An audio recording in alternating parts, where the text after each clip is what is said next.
என் பெயர் சுதா. எனக்கு 4 வயதான மகள் இருக்கிறாள். அவளை பள்ளியில் சேர்த்திருந்தேன். அவள் ஒரு நாள் பள்ளியில் இருந்து வீடு திரும்பியதும் அவள் என்னை பார்த்து, அம்மா, இன்று அப்பா என்னை அழைத்து வந்தார். நான் வேனில் வரவில்லை.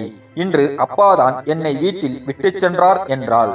இதை கேட்டதும் என் கால்கள் நடுங்கியது, உயிர் பதறியது. ஏனென்றால் என் கணவன் இறந்து 2 ஆண்டுகள் கடந்துவிட்டன. சரியாக 2 ஆண்டுகளுக்கு முன்பு அவருக்கு இதய நோய் ஏற்பட்டு மரணமடைந்தார். உண்மையை கண்டுபிடிக்க பள்ளி வாயிலில் இருந்த சிசிடிவி கேமராவை பார்த்தேன். அங்கே கண்ட காட்சி என்னை அதிர்ச்சியில் ஆழ்த்தியது. என் கண்கள் வியப்பால் விரிந்தன.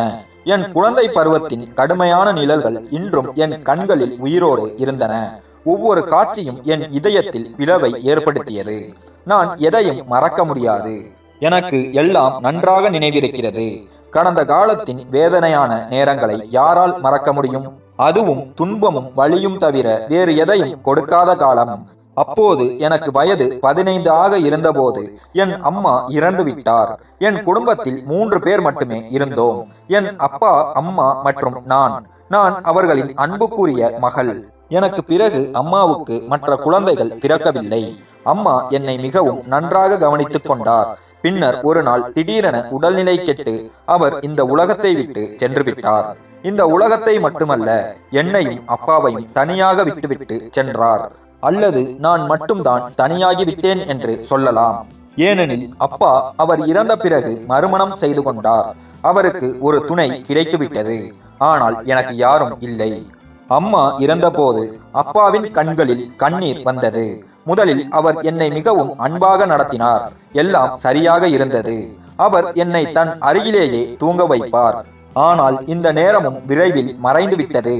ஏனெனில் சில மாதங்களுக்கு பிறகு எனக்கு ஒரு அந்நிய பெண்ணை எதிர்கொள்ள வேண்டியதிருந்தது. அப்பா மறுமணம் செய்து கொண்டார். இந்த அந்நிய பெண் எங்கள் வாழ்க்கையில் வந்துவிட்டாள். என் புதிய அம்மா, அப்பாவின் 2வது மனைவி. எனக்கு இவை அனைத்தும் புதியவை.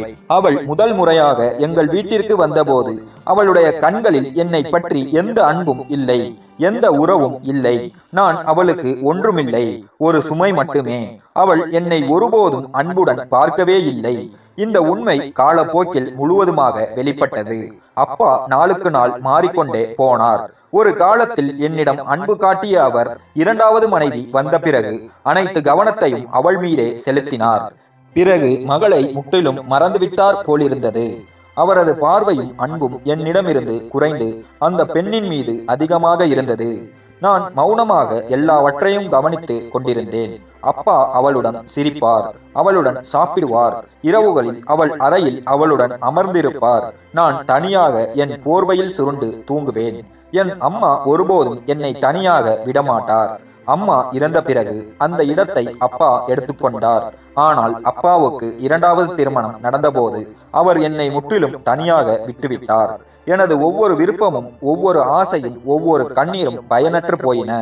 அப்பாவின் அன்பு இப்போது அந்த பெண்ணுக்கு மட்டுமே இருந்தது. அந்த பெண்ணிடம் இருந்து அப்பாவுக்கு 2வது குழந்தை பிறந்தபோது இந்த வீட்டில் தனது நிலை வேலைக்காரியை போல மாறிவிட்டது. அவர்கள் 1 வருடத்திற்குள் ஒரு மகனை பெற்றெடுத்தார்கள். இப்போது நான் வீட்டின் அனைத்து வேலைகளையும் செய்து வந்தேன். சமையல் உள்ளிட்ட அனைத்தும் எனது பொறுப்பாக மாறிவிட்டது. என் மாற்றாந்தாய் தனது மகனை என்னிடம் ஒப்படைத்து விடுவாள்.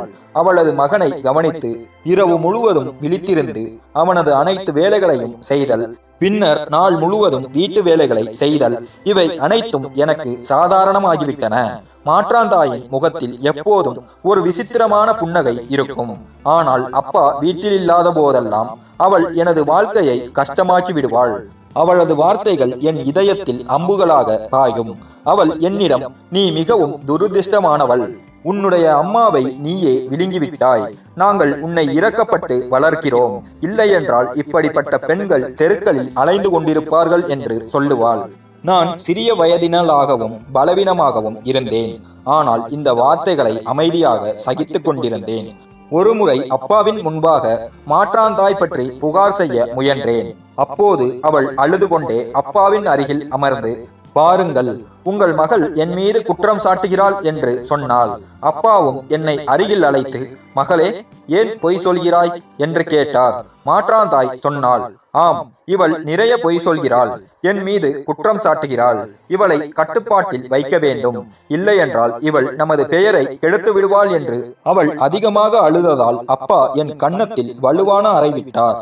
இனிமேல் எப்போதும் உன் அம்மாவை பற்றி புகார் செய்ய வரக்கூடாது. அவள் உனக்காக எவ்வளவு செய்கிறாள், உன் எல்லா வேலைகளையும் செய்கிறாள், உன்னை அம்மாவாக வளர்க்கிறாள், இருந்தும் நீ அவள் மீதே குற்றம் சாட்டுகிறாய் என்று சொன்னார். அன்றிலிருந்து என் இதயத்தில் ஒரு ஆழ்ந்த வருத்தம் உருவாகியது. பள்ளியே எனது ஒரே ஆறுதலாக இருந்தது. அங்குதான் நான் சில மணி நேரங்கள் சுகமாக மூச்சுவிட முடியும். என்னை போன்ற பெண்கள் சிரித்துக் கொண்டிருப்பதை பார்த்தால் என் மனம் கொதித்தாலும் நான் என் மனதை தேற்றிக்கொள்வேன். நானும் ஒரு நாள் ஏதாவது ஆகிவிடுவேன், ஒரு நாள் என் வாழ்க்கை மாறிவிடும். ஆனால் அந்த நாள் ஒருபோதும் வரவில்லை. இப்போது நான் 17 வயது நிரம்பியிருந்தேன். ஒரு நாள் பள்ளியிலிருந்து திரும்பும் போது சில பையன்கள் வழியை அடைத்து நின்றனர். அசிங்கமாகவும் சண்டை சச்சரவுகளையும் பற்றி பேசினர். நான் முன்னேற முயன்ற போது அவர்கள் என் வழியை தடுத்தனர். நான் அவர்களை பார்த்து பயந்து போனேன், நடுங்கினேன். பின்னால் திரும்பி பார்த்தால் யாரும் தென்படவில்லை. திடீரென ஒரு குரல் கேட்டது, ஏய், இவளை தொடாதே, இல்லையென்றால் உன் கையை முறித்து விடுவேன். அது ரோஹித். அவன் அந்த பையன்களை தள்ளிவிட்டு என் முன்னால் வந்து நின்றான். பின்பு அந்த பையன்களை விரட்டிவிட்டான்.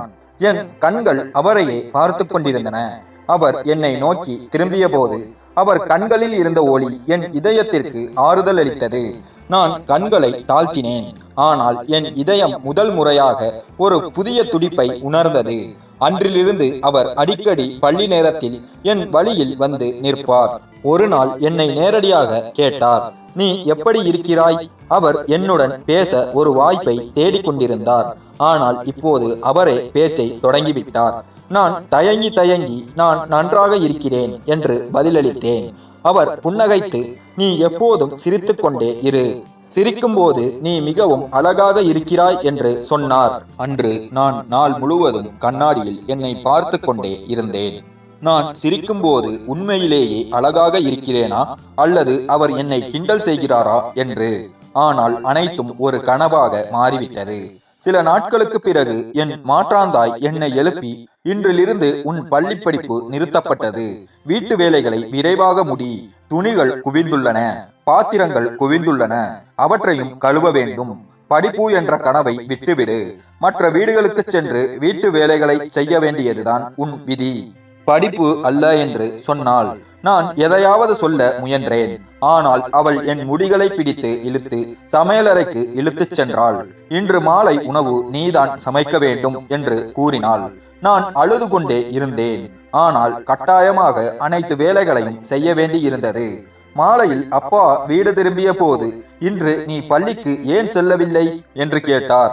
நான் பதிலளிக்க முயன்றேன்.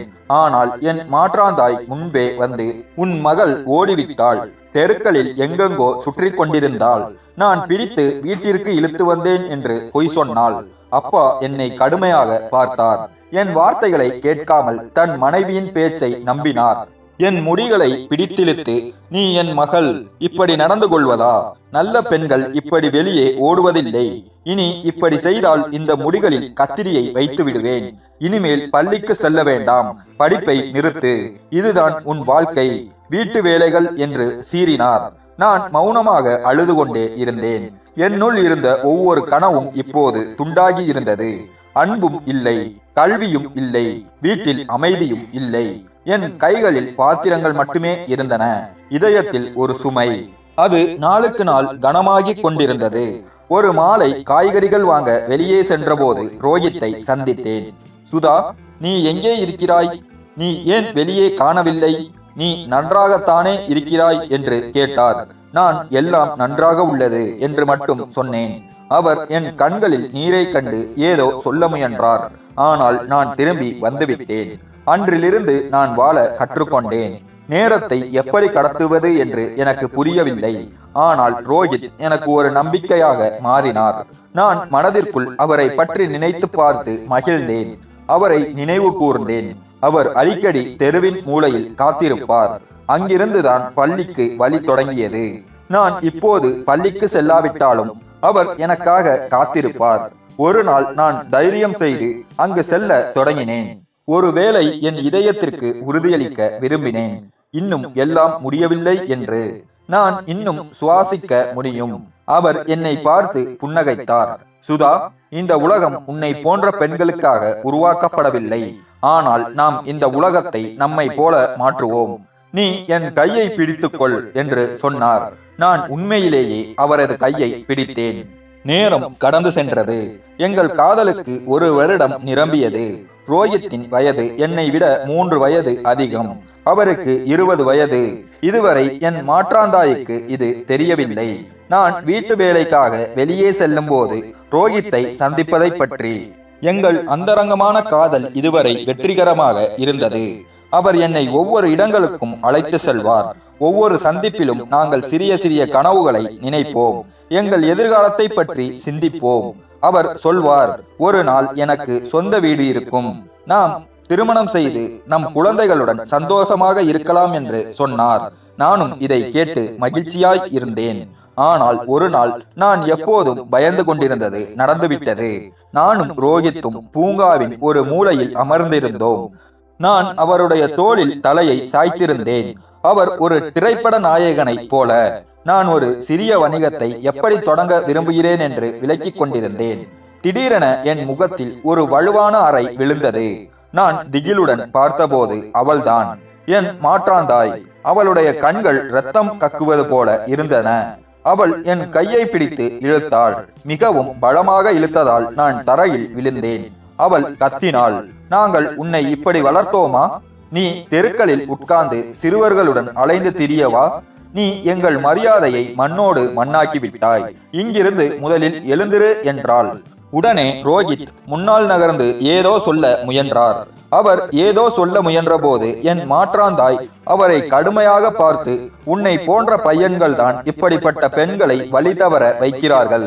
உன்னோடு இனி இவள் சந்தித்தால் இவள் பிணத்தை கூட நாங்கள் என் வீட்டு வாசலில் வைக்க மாட்டோம் என்று கூறி என்னை இழுத்துச் சென்றாள்.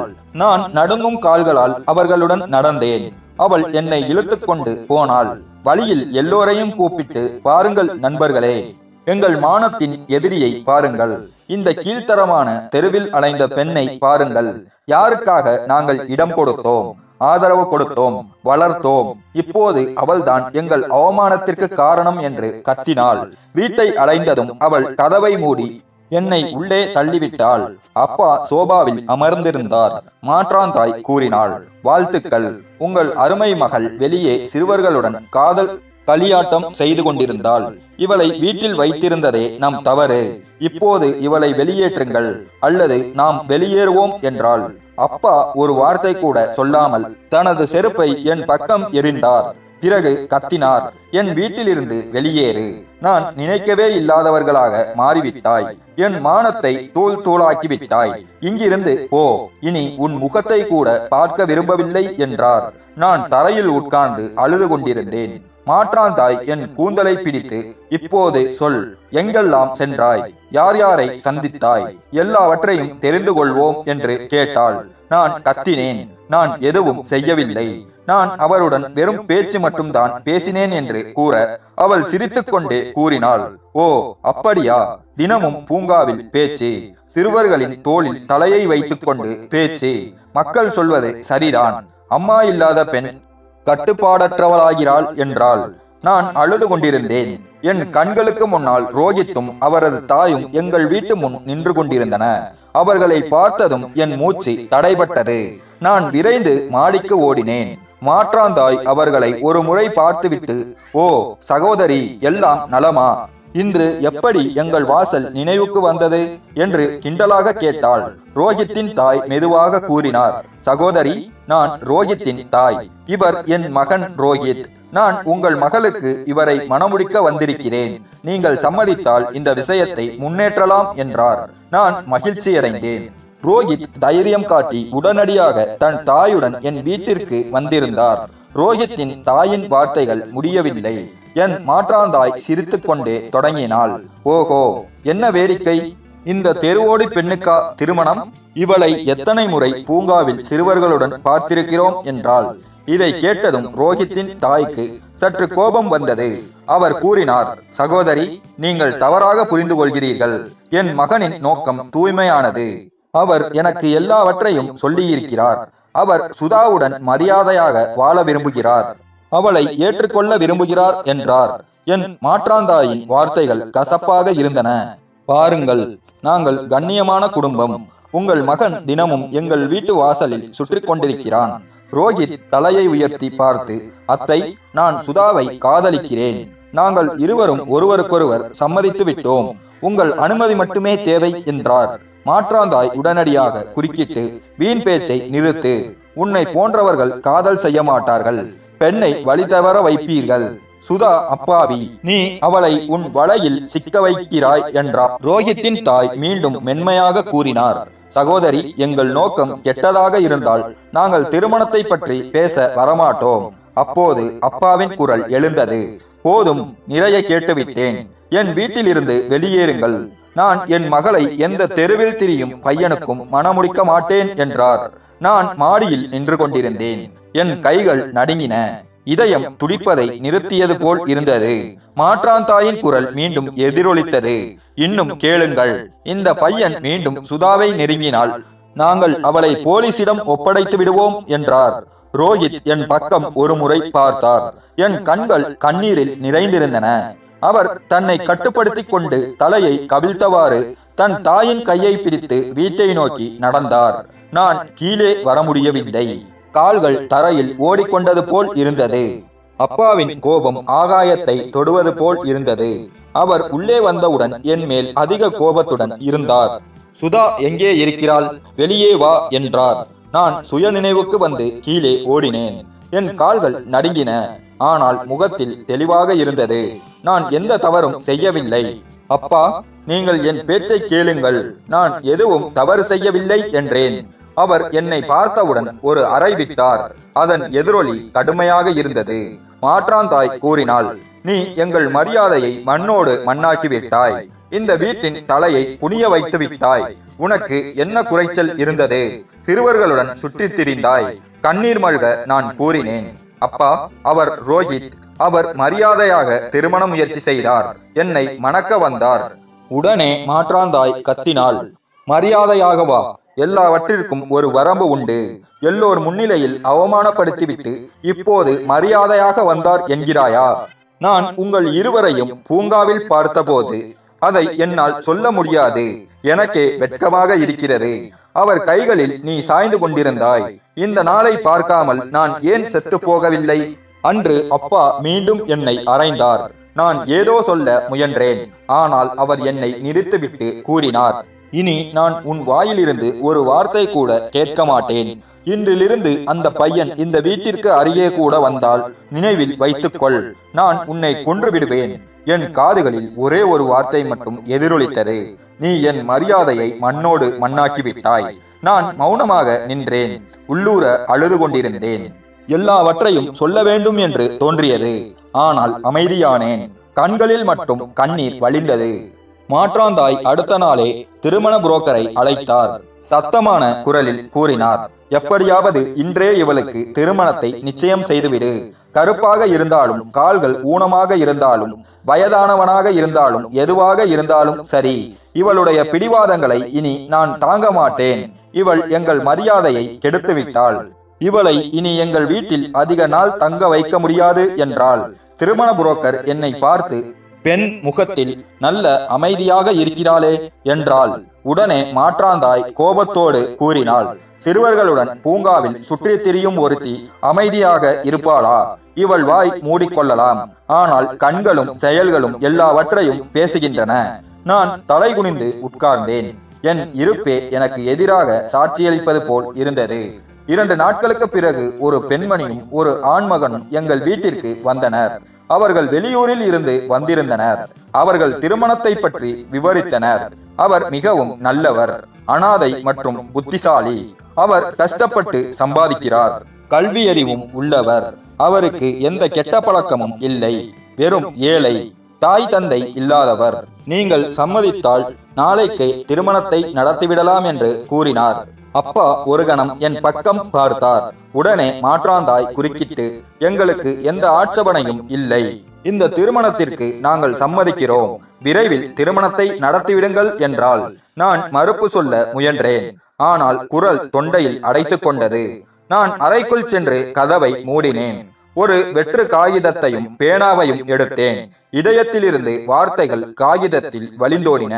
ரோஹித், இன்று நான் கடைசியாக கடிதம் எழுதி செல்கிறேன். என்னை மன்னித்துவிடு. என் மௌனம் உனக்கு எப்போதாவது வழி தந்திருந்தால் நான் உன்னுடன் வாழ விரும்பினேன். கனவுகளும் கண்டேன். ஆனால் வாழ்க்கை கனவுகளால் அல்ல, உண்மைகளால் கட்டப்படுகிறது. என் உண்மை என்னவென்றால், நான் இப்போது வேறொருவருக்காக போகிறேன். நீ மிகவும் நல்லவர், சிறந்தவர். ஆனால் என் விதியின் காயங்கள் மட்டுமே எழுதப்பட்டுள்ளன. எனக்காக பிரார்த்தனை செய்யுங்கள். நான் செல்லும் மனிதர் எனக்கு மரியாதை கொடுப்பாராக. நான் உங்களுக்காக எப்போதும் பிரார்த்தனை செய்து கொண்டிருப்பேன். இப்படிக்கு உங்கள் சீதா என. நான் கடிதத்தை மடித்து என் பக்கத்து வீட்டு பெண் ஜெயாவிடம் கொடுத்தேன். எப்படியாவது இந்த கடிதத்தை ரோஹித்திடம் சேர்ப்பதாக அவள் உறுதியளித்தாள். திருமண இரவு. என் கண்கள் அழுது அழுது களைத்து போயிருந்தன. கண்ணீர் கூட இனி வரவில்லை. எளிய ஆடைகளில் மாப்பிள்ளையான சுரேஷ் அறையில் நுழைந்தார். நான் தலைகுனிந்து உட்கார்ந்திருந்தேன். அவர் ஒரு மூலையில் அமர்ந்தார். சிறிது நேரம் கழித்து கூறினார், உங்கள் இதயம் வேறொருவருக்காக இருந்தது என்பது எனக்கு தெரியும். இன்னும் கூட அவருக்காகவே இருக்கலாம். நான் யாருடைய இதயத்தையும் பலவந்தமாக கைப்பற்ற விரும்பவில்லை. நான் சிறிது நேரம் மௌனமாக இருந்தேன். பிறகு கூறினேன், சுரேஷ், நான் உன்னை மனதார ஏற்றுக்கொண்டு விட்டேன். கொஞ்சம் நேரம் கொடு. என் காயங்களுக்கு மருந்து பூசிக்கொள்ள இந்த நேரம் தேவை. உன்னிடம் எந்த புகாரும் இல்லை, எந்த குறையும் இல்லை. வெறும் என் துண்டுபட்ட ஆன்மாவை சேகரிக்க கொஞ்சம் பொறுமை தேவை என்றேன். அவர் மெதுவாக சொன்னார், எனக்கு அவசரம் எதுவும் இல்லை. நீ என் விதி. என் விதியின் மீது பொறுமை காப்பேன் என்றார். முதன்முறையாக ஒரு ஆணின் கண்களில் எனக்கான அன்பையும் மரியாதையும் கண்டேன். அவர் கண்களில் எந்த ஆசையும் இல்லை, எந்த உரிமை கோரலும் இல்லை. வெறும் மௌன நம்பிக்கை மட்டுமே இருந்தது. நான் காத்திருப்பேன் சுதா என்றார். அந்த தருணத்தில் முதன்முறையாக நான் நினைத்தேன், கடவுளின் ஒவ்வொரு முடிவும் நம் நம்பிக்கையாகவே இருக்கின்றன. ஆரம்ப நாட்களில் நான் மௌனமாக இருப்பேன். அவர் தனது எல்லைக்குள் இருப்பார், நான் எனது எல்லைக்குள் இருப்பேன். ஆனால் ஒவ்வொரு நாளும் நான் அவரிடம் ஒரு புதிய குணத்தை பார்த்தேன். சுரேஷின் மென்மை, அவரது வார்த்தைகளின் ஆறுதல், என் பேச்சை எந்த கேள்வியும் இல்லாமல் கேட்டுக்கொண்டிருத்தல் எல்லாம் மெதுவாக என் இதயத்தில் இறங்கியது. ஒரு இரவு அவருக்கு டீ கோப்பையை நீட்டிக்கொண்டே கேட்டேன், சுரேஷ், நீ எப்போதாவது தனிமையாக இருந்ததுண்டா? அவர் சிறு புன்னகையுடன் என்னை பார்த்து கூறினார், தனிமை என்பது உங்களை சுற்றி சத்தங்கள் இருக்கும்போதுதான் உணரப்படும். ஆனால் நான் இதயத்தின் மௌனத்தில் வளர்ந்தேன் என்று அவர் சொன்னபோது நான் ஆச்சரியத்துடன் கேட்டேன், மௌனத்தில் எப்படி? அவர் பதிலளித்தார், நான் ஒரு அனாதை ஆசிரமத்தில் வளர்ந்தேன். அம்மா அப்பாவின் முகம் கூட எனக்கு நினைவில் இல்லை. நான் 5 வயதாக இருந்தபோது என்னை அனாதை ஆசிரம வாசலில் விட்டு சென்று விட்டார்கள். இந்த சுரேஷ் என்ற பெயரும் ஆசிரமத்தினரே சூட்டியது என்றார். நான் அதிர்ச்சியுடன் அவரை பார்த்தேன். யாரோ என் இதயத்தை கிழித்தெறிந்தது போல் இருந்தது. மௌனமாக கேட்டேன், நீங்கள் ஒருபோதும் தேடவில்லையா? உங்கள் பெற்றோர் யார் என்பதை அறிய ஆசைப்படவில்லையா? அவர் ஒரு கணம் மௌனமாக இருந்துவிட்டு சொன்னார், நான் மிகவும் சிறியவனாக இருந்தேன். நான் உணர்வு பெற்ற போது இவ்வளவு நேரம் கடந்து விட்டதால் எதையும் கண்டுபிடிக்க முடியவில்லை. ஆசைக்கு பதிலாக உண்மை மேலோங்கியது. என்னை என்னுடையவன் என்று சொல்ல யாரும் இல்லை என்பதுதான் அந்த உண்மை. இதை கேட்டு என் கையில் இருந்த டீ கோப்பை நடுங்கியது. நான் தலையை குனிந்து கொண்டு சொன்னேன், நான் உங்களை பற்றி மிக குறைவாகவே அறிவேன். ஆனால் இன்று தெரிந்து கொண்டது என் கண்களில் உங்களுக்கு பெரிய இடத்தை தந்துவிட்டது. அவர் தலையை கவிழ்த்து கொண்டு மௌனமாக சொன்னார், நான் எவ்வளவு துன்பம் அனுபவித்தேனோ அவ்வளவு மௌனமாக மாறினேன். அனாதை ஆசிரமத்தின் கூரை நீல நிறமாக இருந்தது. ஆனால் நீலவானம் போல் அன்பற்றதாகவும் கடினமாகவும் இருந்தது. அங்கு நண்பர்கள் இருந்தார்கள். ஆனால் ஒவ்வொரு முகமும் சாதாரணமாகவே இருந்தது. ஒவ்வொரு இதயத்திலும் ஒரு ஆசை. நான் யாரிடமிருந்தும் எதிர்பார்த்ததே இல்லை. ஏனென்றால் குழந்தை பருவத்திலேயே நிழல்களை இழந்தவர்கள் பிறகு வெயிலுடனேயே நட்பு கொள்கிறார்கள். முதல் முறையாக அவர் கண்களில் கண்ணீரை கண்டேன். அந்த கண்ணீர் தடுக்கப்பட்டு ஒரு புயல் போல் பாய தயாராக இருந்தது. நான் என் கையை அவர் கையில் வைத்து சொன்னேன், இனி நீங்கள் தனியாக இல்லை, நான் உங்களுடன் இருக்கிறேன். நீங்கள் கனவு கண்ட மரியாதையையும் அன்பையையும் நான் உங்களுக்கு தருவேன் என்றேன். அவர் மௌனமாக என் கையை பிடித்து சொன்னார், இந்த நம்பிக்கையே எனது மிகப்பெரிய செல்வம் சுதா. உன்னிடம் எனக்கு எந்த புகாரும் இல்லை. நான் உன்னை கட்டாயப்படுத்த மாட்டேன். என் கடந்த காலத்தின் சுமையை உன்னால் தூக்க முடியும். ஆனால் நீ என் நிலையை மாற்ற விரும்பினால் எனக்கு வாழ்க்கையின் மகிழ்ச்சி தெரிந்துவிடும் என்றார். நான் தலையை குனிந்து சொன்னேன், அன்பு நேரத்தால் அல்ல, உணர்வால் வரும். நீங்கள் என் மரியாதையை காத்தீர்கள். வார்த்தைகள் இல்லாமல் என் வலியை புரிந்து கொண்டீர்கள். இதற்கு பிறகு இதயம் சாய்வது இயற்கையானது. நான் உங்களுக்கு விசுவாசமாக இருக்க விரும்புகிறேன். உங்கள் வாழ்க்கையை அன்பால் நிரப்ப விரும்புகிறேன். உங்களுக்காக ஒரு பிரார்த்தனையாக வாழ விரும்புகிறேன் என்றேன். அந்த நிமிடத்தில் நாங்கள் எந்த சத்தியமும் செய்யவில்லை, எந்த உரிமையும் கோரவில்லை. இதயங்கள் ஒன்றை ஒன்று ஏற்றுக்கொண்டன. இந்த உறவு இனி வெறும் பெயர் மட்டுமல்ல, ஒரு புதிய பயணத்தின் தொடக்கம். அதில் அன்பு, நம்பிக்கை மற்றும் 2 உடைந்த இதயங்களை இணைக்கும் ஆசை அடங்கியிருந்தது. எங்கள் அன்பு எப்போது மலர்ந்தது என்று தெரியவில்லை.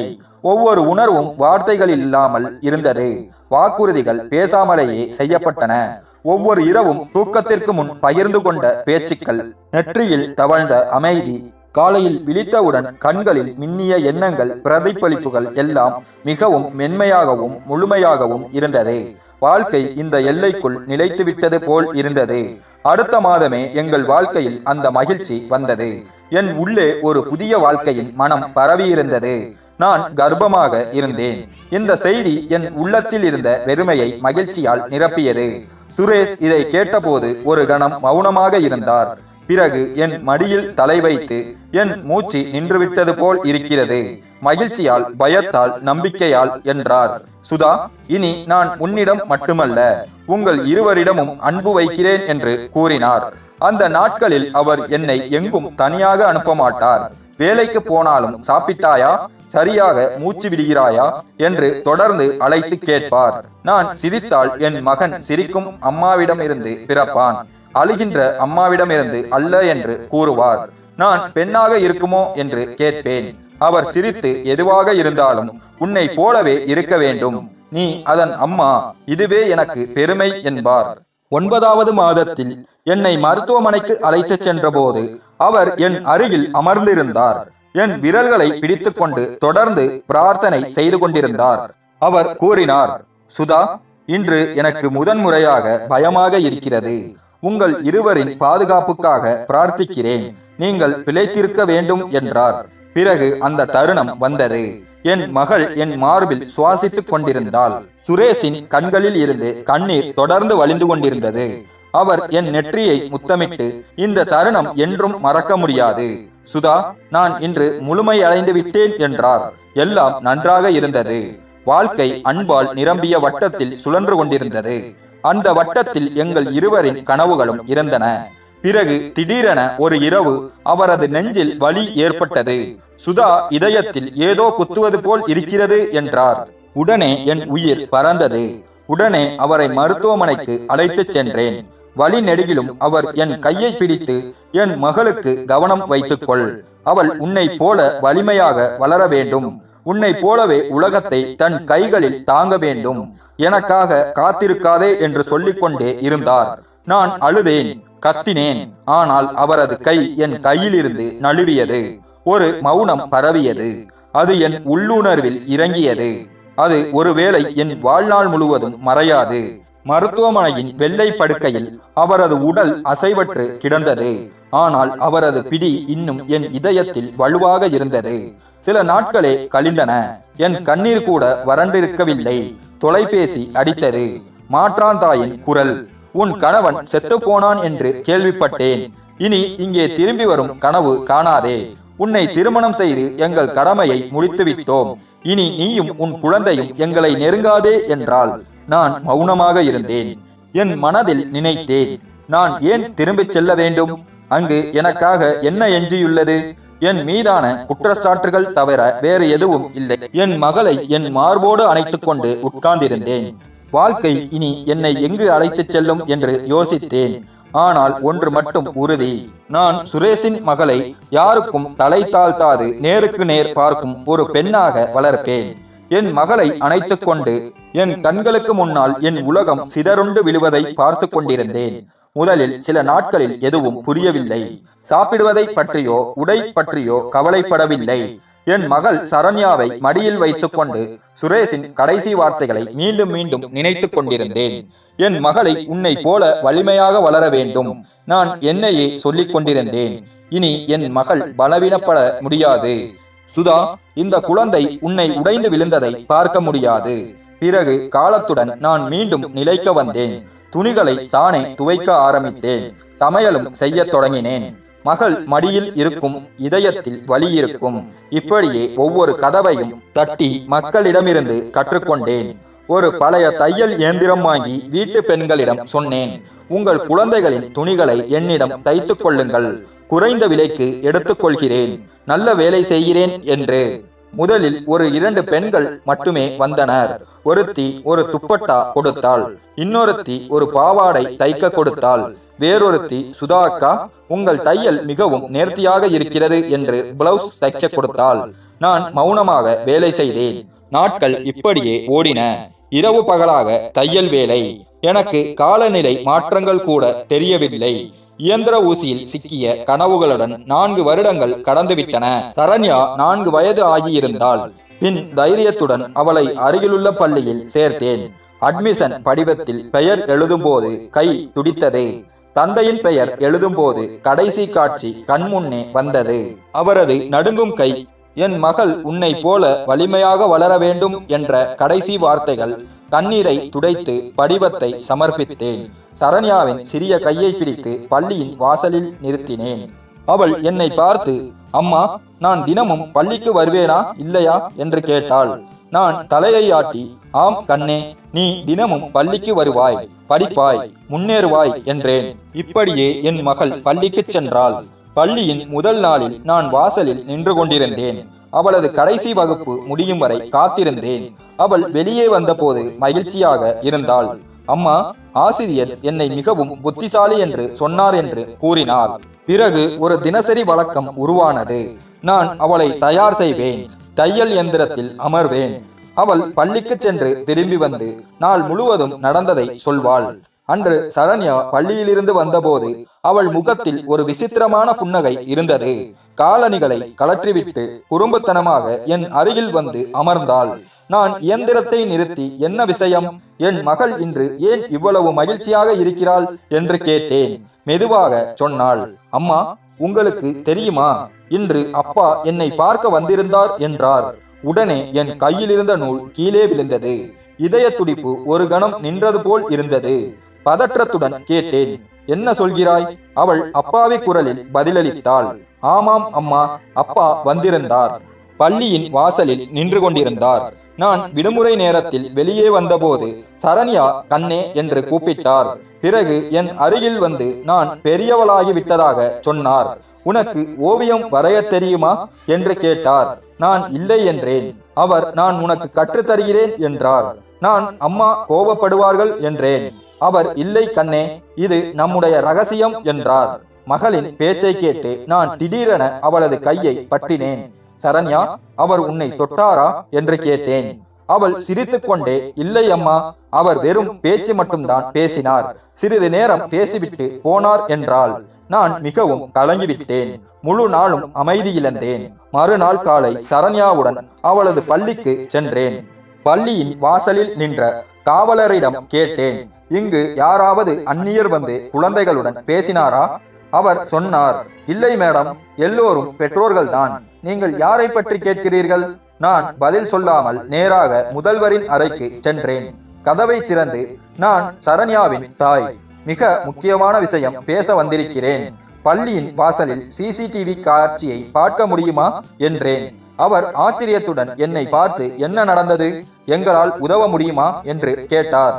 நான் ஆழமாக மூச்சுவிட்டு சொன்னேன், என் மகள் சொல்கிறாள், அவளது இறந்த தந்தை அவளை பார்க்க வருகிறார் என்று. முதல்வர் திடுக்கிட்டு என்னை பார்த்தார். இறந்த தந்தையா என்று கேட்டார். ஆம், என் கணவர் 2 ஆண்டுக்கு முன்பே இறந்து விட்டார். யாரோ ஒரு அந்நியர் அவளை மகளே என்று அழைக்கிறார். அவர் யார் என்பதை அறிய விரும்புகிறேன். ஒருவேளை குழந்தை கடத்துபவராக இருக்கலாம் என்றேன். அவர் சொன்னார், பரவாயில்லை, உதவுகிறோம். ஊழியர்களை அழைத்து நேற்றைய சிசிடிவி காட்சியை வெளியே எடுக்க செய்தார். வீடியோ ஓடத் தொடங்கியது. சரண்யா வாசலில் தெரிந்தாள். பின்னர் கேமரா மூலம் ஒரு ஆணின் உருவம் தெரிந்தது. அவரது முகத்தை பார்த்ததும் என் மூச்சு தடைப்பட்டது. கண்கள் வியப்பால் விரிந்தன. அவர் யாரும் இல்லை, ரோஹித் தான். அதே முகம், அதே பார்வை. அவர் குனிந்து சரண்யாவுடன் பேசினார். பிறகு சிரித்தார். கையால் ஏதோ சைகை செய்தார். சரண்யா புன்னகைத்து நடந்தாள். அவர் தலையை கவிழ்த்து கொண்டு 2 படிகள் பின்வாங்கி சென்றார். அடுத்த நாள் நான் பள்ளி விடுமுறைக்கு முன்பே வாசலில் காத்திருந்தேன். வாசலில் நான் சுவரின் நிழலில் நின்று கொண்டிருந்தேன். பள்ளி முடியும் நேரம் வந்ததும் குழந்தைகள் வெளியே வர தொடங்கினர். பிறகு அவர் வந்தார். வாசலில் சிறிது தூரத்தில் நின்றார். சரண்யா வெளியே வந்ததும் அவளை நெருங்கினார். சரண்யா மகளே, 1 நிமிடம் என்று சொன்னார். என் மகள் சிறிது நின்றாள். பிறகு நடந்தாள். அவர் நான் இருப்பதை அறியாமலேயே இருந்தார். நான் சத்தமான குரலில் கேட்டேன், என் மகளுக்கு என்ன கற்றுத்தரப் போகிறீர்கள்? பொய் சொல்லவா? அவர் திடுக்கிட்டு திரும்பி பார்த்தார். கண்கள் வியப்பால் விரிந்தன. சுதா, நீயா என்றார். நான் அவருக்கு அருகில் சென்றேன். சரண்யா என் குரலை கேட்டு பயந்து போனாள். ரோஹித்தை என் மகளிடமிருந்து விலக்க முழு முயற்சியும் எடுத்தேன்.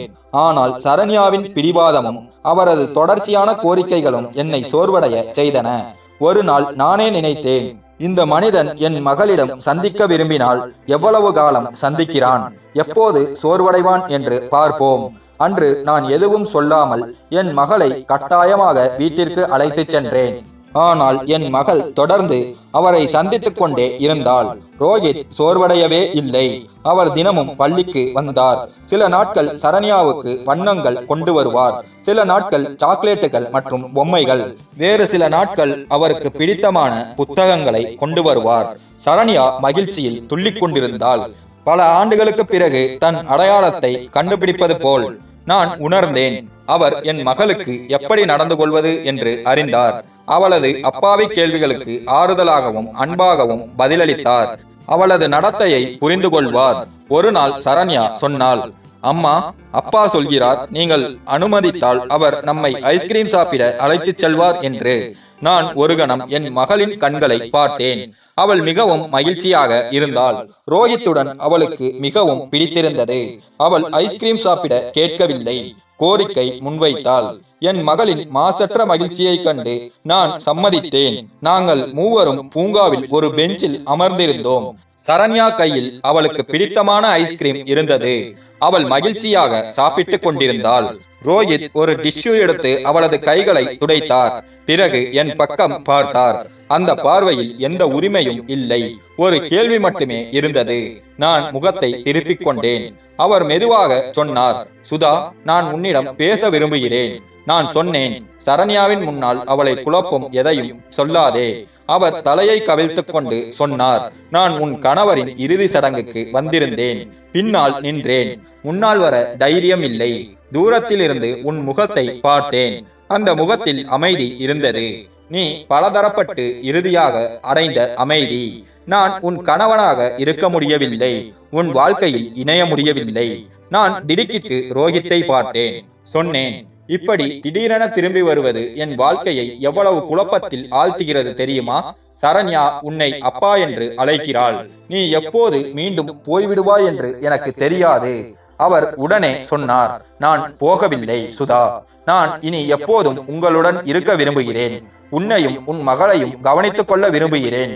சரண்யாவுக்காக மட்டுமல்ல, உனக்காகவும் என் அன்புக்காகவும் என்றார். நான் சிரித்துக்கொண்டே சொன்னேன், உனக்கு என்னை பற்றி எந்த உரிமையும் இருந்ததே இல்லை. என்னை உன் வாழ்க்கையில் இருந்து வெளியேற்றி விட்டார்கள். அவர் பதிலளித்தார். ஆனால் இப்போது நேரம் மாறிவிட்டது. அப்போது நான் பலவீனமாக இருந்தேன், கோழையாக இருந்தேன், உலகத்தின் பயத்தால் அஞ்சினேன். ஆனால் இப்போது எதையும் இழக்க பயப்படவில்லை. சரண்யா இடையே கேட்டாள், அம்மா, நான் தினமும் அப்பாவுடன் பூங்காவுக்கு வரலாமா? என் மகள் அவரை எப்போதும் அப்பா என்றே அழைப்பாள். ஏனெனில் ரோஹித் அவளிடம் என்னை அப்பா என்று அலை என்று கூறியிருந்தார். அதனால் அவள் மாமா என்று அழைக்கவில்லை. ரோஹித் சரண்யாவிடம் சிரித்துக்கொண்டே சொன்னார், மகளே, நான் உன் அப்பாதான். நீ என்னை அப்பா என்று அழைக்கும் போது எனக்கு மிகவும் மகிழ்ச்சியாக இருக்கிறது. நான் உடனடியாக குறுக்கிட்டேன், மகளே, இவை அனைத்தும் அவ்வளவு எளிதல்ல. ஒவ்வொரு விஷயத்திற்கும் ஒரு வரம்பு உண்டு, ஒரு காலம் உண்டு, ஒரு உண்மை உண்டு. அதை புறக்கணிக்க முடியாது. ரோஹித் என் வார்த்தைகளை துண்டித்து சொன்னார், என்ன உண்மை? நாம் இருவரும் தவறுகள் செய்தோம். நீ அதிகம் சகித்துக் கொண்டிருக்கலாம். ஆனால் நான் எப்போதும் இருக்கும் எண்ணத்துடன் வந்திருக்கிறேன். நான் கோபத்துடன் சொன்னேன், எண்ணங்கள் வார்த்தைகளால் மட்டுமே அல்ல, கடந்த காலத்தின் சுமையும் உண்டு. அதை தூக்குவது எல்லோருக்கும் சாத்தியமல்ல. அவர் சொன்னார், நீ என்னுடன் இருந்தால் எனக்கு எல்லாம் எளிதாகிவிடும், எல்லாம் சாத்தியமாகிவிடும் என்றார். நான் சரண்யாவை பார்த்தேன். அவள் பின்னால் ஏதோ தேடிக்கொண்டிருந்தாள். நான் சொன்னேன், என் நிபந்தனை ஒன்று மட்டுமே. நீ மீண்டும் சரண்யாவின் வாழ்க்கையிலிருந்து வெளியேறினால் நான் உன்னை ஒருபோதும் மன்னிக்க மாட்டேன். நான் திரும்ப திரும்ப என்னை தானே மறைத்துக் கொண்டேன். கண்ணாடியில் எனது முகத்தை பார்த்து தைரியம் இல்லை. ரோஹித்தின் ஒவ்வொரு வார்த்தையும் நடத்தையும் எண்ணமும் என்னை ஒரு பக்கம் இழுத்தது. என் மனச்சான்று மறுபக்கம் இழுத்தது. ஒரு நாள் நான் என்னைத்தானே கேட்டுக்கொண்டேன், இவை அனைத்தும் தவறா? அடுத்த நொடியே பதிலளித்தேன், ஆம், ஒருவேளை தவறுதான். ஏனென்றால் நான் இன்னும் வேறு ஒருவரின் விதவை. நான் மணந்தவன் இப்போது இறந்துவிட்டான். ஆனால் அவரது பெயருக்கு என் விசுவாசம் இன்னும் உயிரோடு இருக்கிறது. ஆனால் ரோஹித்தின் இருப்பு நாளுக்கு நாள் அந்த விசுவாசத்தின் மூச்சை குறைத்து கொண்டிருந்தது. அவர் என்னுள் ஒரு மென்மையை ஊற்றிக்கொண்டிருந்தார். அதை நான் பல ஆண்டுகளாக உணரவே இல்லை. அவர் தினமும் மாலையில் கதவை தட்டுவார். அவர், சுதா, சரண்யாவை வெளியே அழைத்து வா, எங்காவது சுற்றலாம் என்பார். நான் இந்த சாக்கில் அவருடன் செல்வேன். ஒரு நாள் நான் கேட்டேன், என்னிடம் நீங்கள் அனுதாபம் காட்டுகிறீர்களா அல்லது வேறு ஏதாவதா? அவர் கடுமையாக சொன்னார், சுதா, அனுதாபம் குழந்தைகளுக்கு மட்டுமே காட்டப்படும். நான் உன்னுடன் இருக்க விரும்புகிறேன், ஒவ்வொரு நாளும் ஒவ்வொரு நிமிடமும் என்றார். நான் கடினமாக சொன்னேன், இவை எல்லாம் எளிதல்ல ரோஹித். நான் தினமும் என் இறந்த கணவரின் ஆத்மாவின் அமைதிக்காக பிரார்த்திக்கிறேன். பிறகு மாலையில் உன்னுடன் அமர்ந்து பேசுகிறேன். இவை எல்லாம் எனக்கு சாதாரணமான விஷயங்களாக உனக்கு தோன்றுகின்றனவா? அவர் கேட்டார், அப்படியானால் இவை அனைத்தும் நீ கட்டாயத்தில் செய்கிறாயா? நான் மௌனமாகிவிட்டேன். அவர் என் கையை சுட்டிக்காட்டி சொன்னார், இந்த கையை நான் பிடிக்கவில்லை, ஆனால் ஒவ்வொரு முறையும் நீயே அதை நீட்டிவிட்டாய். சுதா, உன்னைத்தானே போராட தேவையில்லை. நான் உன்னை கட்டாயப்படுத்தவில்லை. அந்த இரவு முழுவதும் எனக்கு தூக்கம் வரவில்லை. நான் இப்படியும் அப்படியும் புரண்டு கொண்டிருந்தேன்.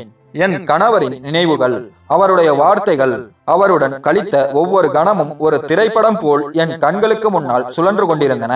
அதே நேரத்தில் ரோஹித்தின் இருப்பு, அவரது வார்த்தைகள், அவரது மௌனம், அவர் உதவுவது, என் மகளிடம் அன்பு காட்டுவது, அவளுடன் இணைந்த புன்னகை, இவை அனைத்தும் அந்த படத்தின் பகுதியாகிவிட்டன.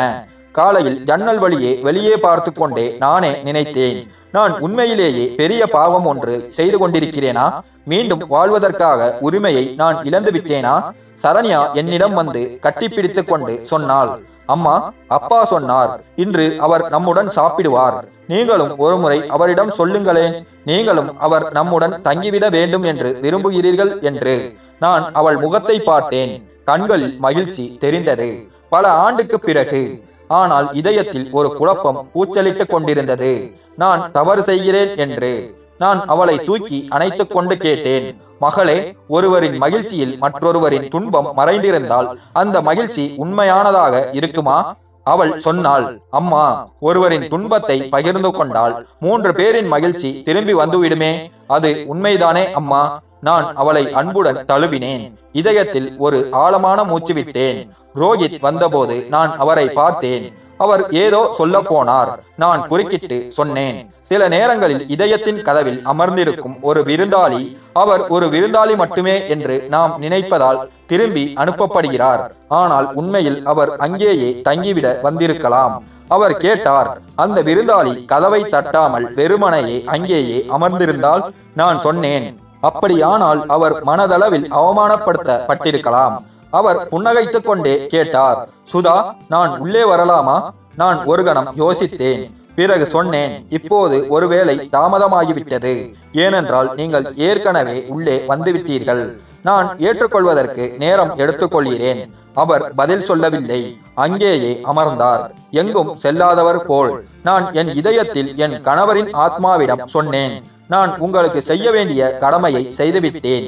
ஒருவேளை இப்போது நான் எனது உரிமையை எடுத்துக்கொள்ள வேண்டும். வாழ்வதற்கான, சிரிப்பதற்கான, பல ஆண்டுகளாக அழுத்தி வைக்கப்பட்ட உணர்வுகளை உணர்வதற்கான. ரோஹித் மிகவும் நல்ல மனிதர். அவரது தொழிலும் நன்றாக நடந்து கொண்டிருந்தது. ஆனால் இன்று அவர் விசித்திரமாக தோன்றினார். மதியம் அவர் திரும்பி வந்தபோது நான் கேட்டேன், இவ்வளவு நேரம் எங்கே இருந்தீர்கள்? அவர் தலையை கவிழ்த்துக் கொண்டு சொன்னார், பண்டிதரிடம் பேச சென்றிருந்தேன். நான் ஆச்சரியத்துடன் கேட்டேன், எதை பற்றி? அவர் சிறிது நேரம் மௌனமாக இருந்தார். பிறகு சொன்னார், கேட்கச் சென்றேன், விதவை பெண்ணை மணப்பது எப்படி? என் கைகள் நடுங்கின. நான் பார்வையை தவிர்த்து கேட்டேன், பண்டிதர் என்ன சொன்னார்? அவர் மெதுவாக சொன்னார். அவர் சொன்னார், இது மிகவும் நல்லது. ஒரு உதவியற்றவருக்கு உதவினார் உங்களை போன்ற புண்ணியம் வேறு யாருக்கும் செய்திருக்க மாட்டார்கள். விதவையாகவோ அல்லது கன்னியாகவோ இருந்தாலும் ஒரு பெண் தனியாக இருந்தால் அவளுடைய பாதுகாப்பு, அவளுடன் இருப்பது, அவளுக்கு ஆதரவளிப்பது திருமணத்தை விட சிறந்த வழி வேறு எதுவும் இருக்க முடியாது. நான் சிறிது நேரம் மௌனமாக இருந்தேன். பேச முடியவில்லை. இதயத்தில் ஒரு விசித்திரமான அமைதியின்மை. பல ஆண்டுக்கு பிறகு ஒரு கதவு திறக்கப்பட்டது போல். சரண்யா அப்போது வீட்டின் முன் விளையாடிக் கொண்டிருந்தாள். திடீரென ஓடி வந்து என்னை கட்டிப்பிடித்தாள். அம்மா, உங்களுக்கு தெரியுமா, நான் பிரார்த்தனை செய்தேன், கடவுளே என் அப்பாவை எனக்கு திருப்பி கொடுங்கள் என்று. என் கண்களில் நீர் ததும்பியது. ரோஹித் கதவு சட்டத்தில் நின்று கொண்டு கேட்டார், சரண்யா, உன் அம்மா அனுமதித்தால் நான் உண்மையிலேயே உன் அப்பாவாக முடியுமா? சரண்யா உடனே பதிலளித்தாள், அம்மா சம்மதித்தால் நான் தினமும் பிரார்த்தனை செய்வேன், நீங்கள் எப்போதும் எங்களுடன் இருப்பீர்கள் என்று. ரோஹித் என் மகளிடம் சத்தியம் செய்து ஆணையிட்டார், நான் உங்களை ஒருபோதும் விட்டு செல்ல மாட்டேன், எப்போதும் உங்களுடன் இருப்பேன். நான் மனதிற்குள் மெதுவாக சொன்னேன், என்னால் முடிந்தால் அப்படியே ஆகட்டும். மறுநாள் நானும் ரோஹித்தும் கோவிலில் சென்று திருமணம் செய்து கொண்டோம். மிகவும் எளிதான, அமைதியான திருமணம். ரோஹித் அக்னியை சாட்சியாக வைத்து என்னிடம் சத்தியம் செய்தார், நான் என் மனைவி மற்றும் மகளின் வாழ்நாள் முழுவதும் பாதுகாப்பேன். அவர்களுக்கு அன்பும் பாசமும் நிறைய தருவேன். என் இதயமும் சொன்னது, நானும் அப்படித்தான் செய்வேன். வாழ்க்கையின் புதிய தொடக்கம். என் மகள் மகிழ்ச்சியில் கைத்தட்டி கொண்டிருந்தாள். எங்கள் அப்பா எங்கள் வாழ்க்கையில் திரும்பி வந்துவிட்டார் என்று சொல்லிக்கொண்டே, இனி நான் தினமும் பிரார்த்தனை செய்ய வேண்டும், என் அப்பா எங்கும் போகக்கூடாது என்று. ரோஹித் குனிந்து அவளை தூக்கிக் கொண்டு சொன்னார், உன் பிரார்த்தனை தினமும் நிறைவேறும் கண்ணே. இனி நாங்கள் மூவரும் ஒன்றாக இருப்போம். அந்த நிமிடத்தில் முதன்முறையாக உணர்ந்தேன், ஒருவேளை வாழ்க்கை மீண்டும் என் கையை பிடித்திருக்கிறது. இந்த முறை உறுதியாக, பாதுகாப்பாக, நம்பிக்கையின் மனம் நிறைந்ததற்காக. என் இதயத்தில் இருந்த பாவ உணர்வு எங்கோ பின்னால் தங்கிவிட்டது. நான் என் கணவருடன் விசுவாசத்தை மீறுகிறேன் என்று நினைத்தேன். ஆனால் என் மகளின் மகிழ்ச்சியும் இதில்தான் இருந்தது. ரோஹித் என்னையும் என் மகளையும் தன் வீட்டிற்கு அழைத்துச் சென்றார். நாங்கள் அங்கு மகிழ்ச்சியாக வாழ்ந்து வருகிறோம். என் மகள் இதுவரை எவ்வளவு மகிழ்ச்சியாக இருந்ததில்லை. ரோஹித்துடன் இருப்பதால் அவளுக்கு தேவைப்பட்ட அப்பா என்ற பெயர், அப்பாவின் தோழமை, அது ரோஹித்திடமிருந்து கிடைத்தது. இத்துடன் இந்த கதை முடிந்தது. கதை பிடித்திருந்தால் லைக் செய்யவும், மறக்காமல் நம் சேனலை சப்ஸ்கிரைப் செய்யவும். நன்றி.